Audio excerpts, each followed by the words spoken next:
Mais uma vez, o canal Linha de Divisas chega na cidade de Pelotas, no interior do estado do Rio Grande do Sul, para bater um papo com alguns dos palestrantes que vão fazer palestras no mês de novembro, ao longo do mês de novembro, para o evento da Universidade Federal do Cariri. Hoje a gente vai conversar com o Sérgio Ricardo, é isso? Sérgio Ricardo. Sérgio Ricardo, por gentileza, se apresenta para a gente, fala quais foram as graduações que você fez, o teu mestrado e o teu doutorado, por gentileza. Sim, olá, é um prazer poder estar com vocês, mas é o seguinte, a minha graduação é a licenciatura em filosofia e o bacharelado em teologia. Depois fiz uma especialização em comunicação social, sempre me interessei aí por essa parte, né?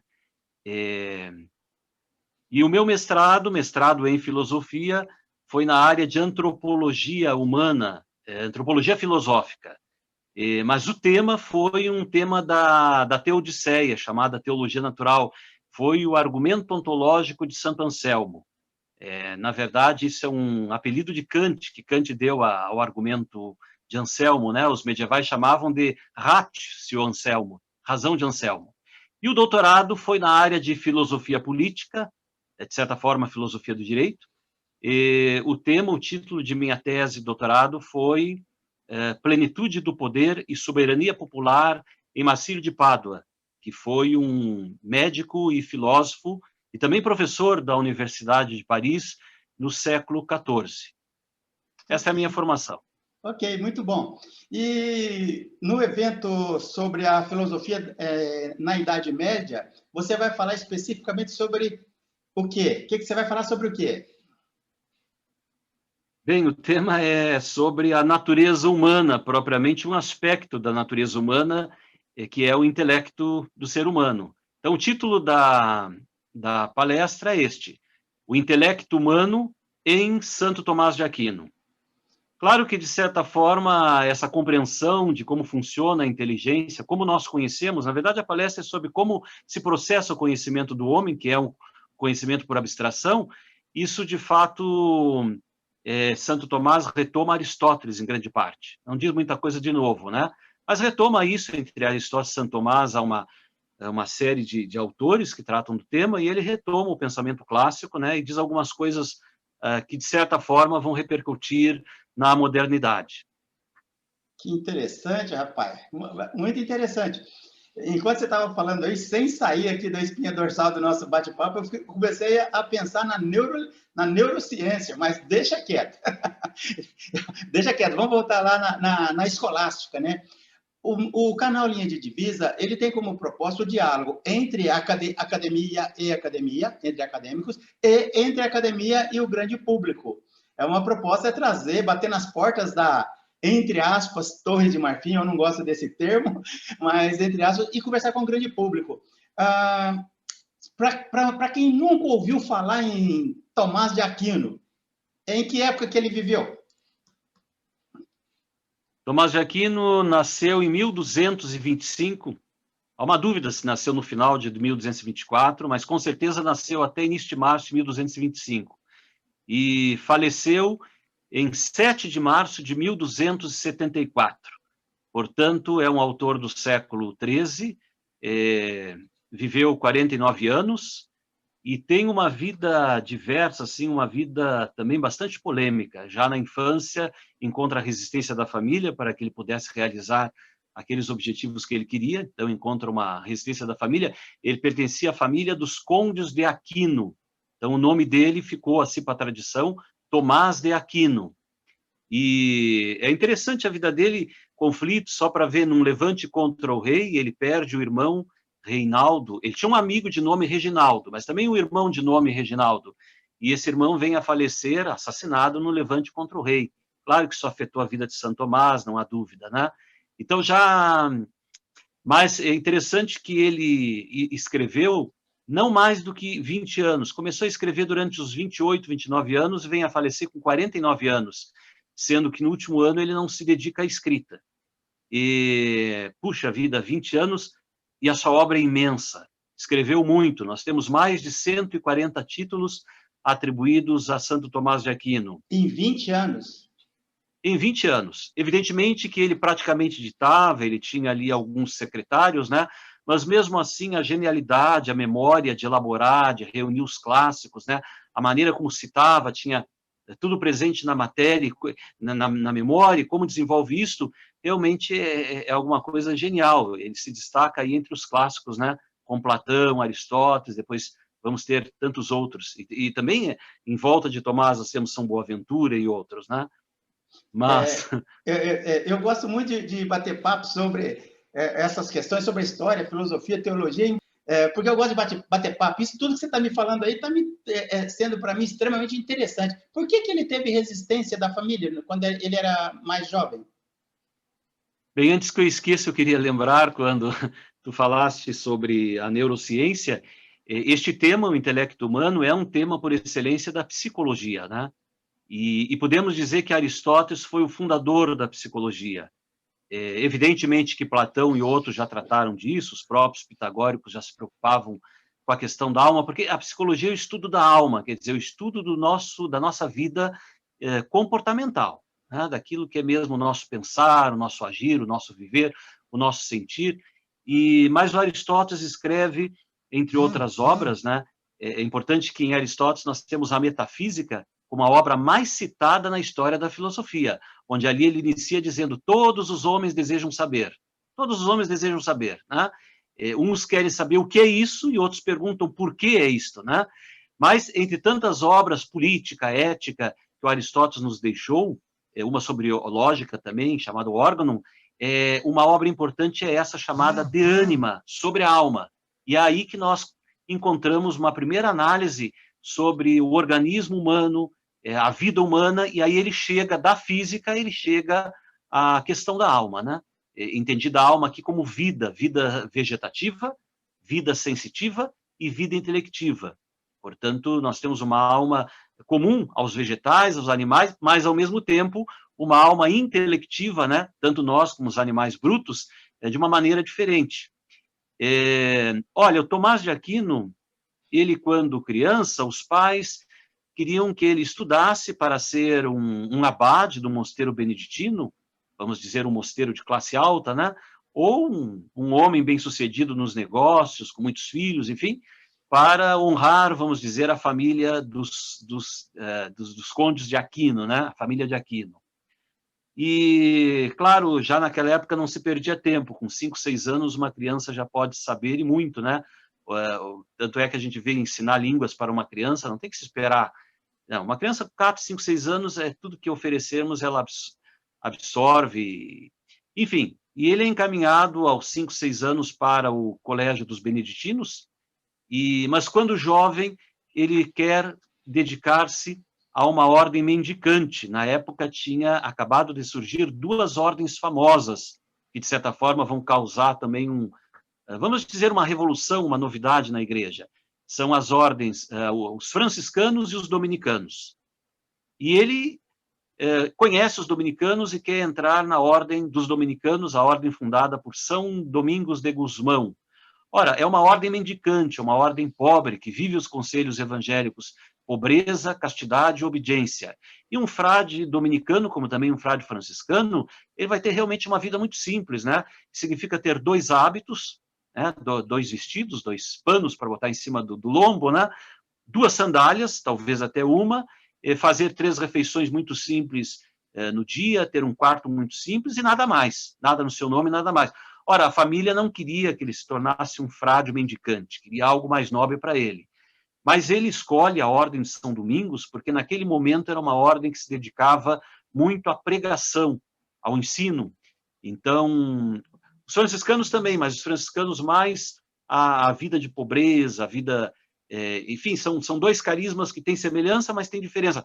E São Francisco e São Domingos eram amigos. Até às vezes se fazem justiça de se opor dominicanos a franciscanos. Cuidado que eles eram amigos e até pensaram em juntar as famílias. Então, eles têm diferenças, mas têm semelhanças. Pois bem, o Tomás conhece os dominicanos, resolve entrar nos dominicanos, tendo em vista, assim, ser um estudante, um pesquisador e um professor. Além, claro, de ser um pregador, um frade, com aqueles compromissos das orações da manhã, da tarde, da noite, aqueles compromissos da comunidade religiosa, né? É isso aí, tua família se opôs achando que era uma vida muito paupérrima para ele, né? E prenderam ele num castelo, etc. Tem histórias até engraçadas. E ele mesmo assim resistiu e conseguiu fugir, se libertar, entrou nos dominicanos, se tornou frade, depois padre também, se ordenou como sacerdote, assim foi, né? Rapaz, eu conversei com outros colegas seus aí de Pelotas, da universidade, e teve um lá que falou assim, vocês são todos muito simpáticos aí, trazem assuntos muito interessantes. Eu não vou perder nenhuma dessas palestras. Não vou. Só do que você falou até agora, eu já estou extremamente interessado. Mas sabe o que o seu colega falou? Eu vou falar em 40 minutos, eu tenho que falar tudo isso aqui que eu tenho. Eu estou perdido, não sei como é que eu vou fazer. Mas, olha, eu suponho que vai ser só uma pitadinha, assim, né, do assunto, né? Eu uso essa expressão, colocando um pouco de sal, para despertar o interesse. E você se lembra qual vai ser o dia da sua palestra, Sérgio? É 18 de novembro. 18 de novembro. Ó, vou anotar aqui embaixo, 18 de novembro, às 18h30. Não às perca. 18, às 18, ó, já tinha esquecido, às 18h30. O dia eu lembrava, a hora já... É que o palestrante tem que entrar um pouquinho mais cedo, né? Quando tem um evento assim, para conversar com o pessoal do suporte, né? Okay. Agora, o Tomás de Aquino teve um apelido, Boi Mudo. Apelidaram ele de Boi Mudo da Sicília. E isso acontece o seguinte, ele era um aluno muito quieto, pouco perguntava, né? E meio gordinho, etc. Então, chamavam ele de Boi Mudo. Mas o professor dele... Peraí, que maldade, isso é bullying. Parece que foi verdade, porque isso é relatado em diversas biografias. E o professor dele, Alberto Magno, depois se tornou Santo Alberto Magno, também dominicano, e Alberto Magno é uma figura interessante porque escreveu muito sobre ciências naturais, sobre biologia, então há tratados de biologia que nós devemos a ele, né? O Alberto Magno disse, olha, esses que vocês chamam de boi mudo, ainda mugirá tão forte que se ouvirá a sua voz, não só no Ocidente, mas no Oriente, né? Olha. Então, Santo Alberto disse, olha, ele é quietinho, mas, de repente, quando começar a escrever e falar, vai dizer coisa que preste, né? Ele era tímido? Parece que sim, era tímido, sim. Acontece também, assim, e uma certa ingenuidade. Eu depois vou dizer por que ele é chamado de doutor Angélico, mas vou contar uma outra anedota, que as anedotas nos ajudam, né? Certa ocasião, ele estava dando aula e um aluno disse, olha, os bois estão voando, os bois ou as vacas estão voando lá no campo, né? Um aluno que estava sentado mais junto à janela. Imaginem, talvez até uma janela sem vidro, né? E Santo Tomás levantou-se da cátedra e, com uma certa dificuldade, com seu peso todo, foi até a janela para ver se havia uma vaca voando. E, evidentemente, a classe toda, os alunos começaram a rir. E ele voltou para a classe, sentou-se na cadeira, na cátedra, e disse, olha, é mais fácil para mim acreditar que uma vaca possa voar do que um aluno mentir para o seu magíster, para o seu professor. E com toda tranquilidade continua a aula, né, sem reprimir os alunos, mas deu uma lição de moral, né, dizendo, olha, parecia impossível, mas um aluno disse, eu considero tanto o aluno, eu vou verificar se é verdade, né? Digo o seguinte, Tomás de Aquino tem como título o doutor angélico, né? Então é comum às vezes nos livros, assim como Aristóteles é chamado de o filósofo pelos medievais. A maioria dos medievais se refere a Aristóteles dizendo o filósofo. Não é que seja o único, nem o melhor, mas ficou como um certo apelido. Então Tomás, chamado doutor angélico, ele é chamado de angélico por 3 motivos. Primeiro, porque ele escreveu um tratado sobre os anjos, talvez o mais longo. Hoje, às vezes, nós duvidamos, dizemos, anjo não existe, embora os antigos já tenham falado de puras inteligências, né? Então, claro, Santo Tomás, tendo a revelação, ele vai ter que tratar dos anjos, porque as escrituras falam muito pouco sobre os anjos, só dizem que eles existem, né? E Santo Tomás tenta compreender como é que é a natureza dos anjos. Temos a natureza mineral, temos a natureza vegetal, temos a natureza animal. Será que não é possível só uma natureza inteligível, né? Puros espíritos, o homem é matéria e espírito, a pedra é só matéria. Então, por aí, ele desenvolve um tratado sobre os anjos, muito interessante. Por isso, doutor angélico. Também, pelo seu cérebro ter essa genialidade, esta memória capaz de reunir os livros da antiguidade, os livros contemporâneos da época dele, os livros da Sagrada Escritura também. Hoje, se um padre, um pastor vai preparar uma palestra, às vezes se perde, isso está em Mateus, está no livro do Jó, no Gênesis, tá? São Tomás é incrível como ele tem na memória a Sagrada Escritura, né? Eles trabalhavam muito a memória, não só ele, mas eles... Isso é genial, eles liam e aquilo ficava na memória, e jogavam rapidamente com isso. Então, olha só que interessante. Agostinho de Hipona, lá no século IV, V, também dizem que tinha uma memória fotográfica. Claro, porque eles desde cedo exercitavam muito a memória, né? Então, mas veja, nós às vezes estudamos 2, 3 horas por dia, estamos morrendo de cansaço. Essa gente, então, se tinha tempo, realmente estudava 12 horas, 14 horas por dia, né? E às vezes até dormia um pouco, e mesmo ali com vela, estudando. Agora, e o terceiro motivo, Angélico, então, por causa dos anjos, Angélico pela sua genialidade, sua capacidade de compreender as coisas e comunicar, né? Porque ele comunica de uma maneira dialética, sempre colocando as objeções, colocando primeiro o argumento daqueles que pensam diferente dele, para depois tentar responder, tentar refutar. Eu vou dar um exemplo no próximo bloco, se for possível. Mas Angélico também pela pureza, vamos dizer, né? Para nós hoje é meio difícil falar da castidade, da pureza, até com tantos escândalos aqui e ali, até de religiosos, né?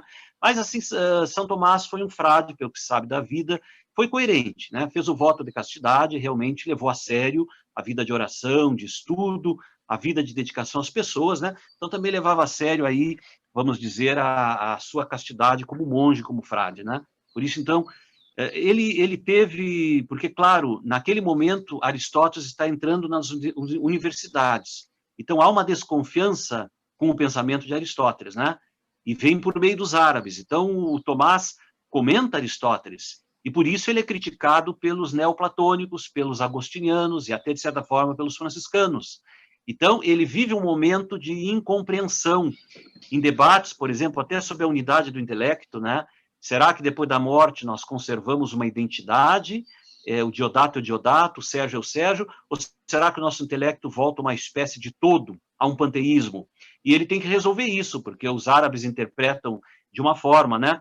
Então ele se complica um pouco, entra em polêmicas, né? E depois que ele morre, em 1277, 3 anos depois da morte dele, tem uma condenação do bispo de Paris às teses aristotélicas e também condena umas teses de Tomás de Aquino. Mas depois tudo isso revisado, essas coisas vão e vêm, as condenações às vezes são até um estímulo para se compreender melhor o autor e ver que ele não tinha nada de errado, né? Mas ele levou um tempo para ter um reconhecimento, praticamente só no século XV, XVI que ele vai ter, que vai se conhecer a sua obra e ter uma certa...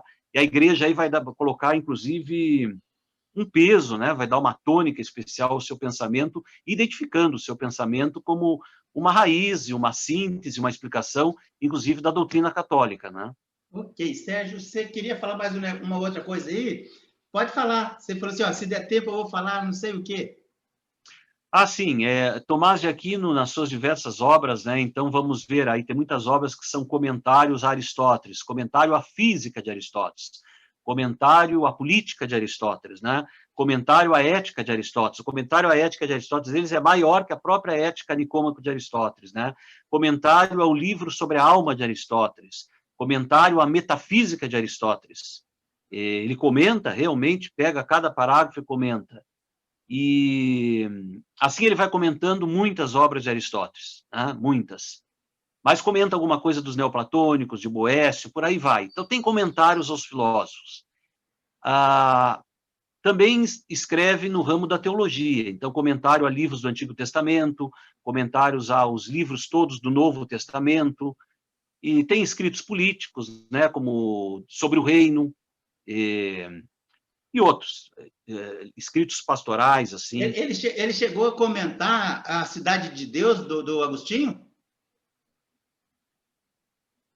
Não, ele não comenta, ele comenta, o Santo Agostinho aparece muito em Santo Tomás, citado, né? Às vezes ele nem cita, mas ele põe o pensamento, e depois a gente vai ver e confere, ou a citação não está bem colocada, né?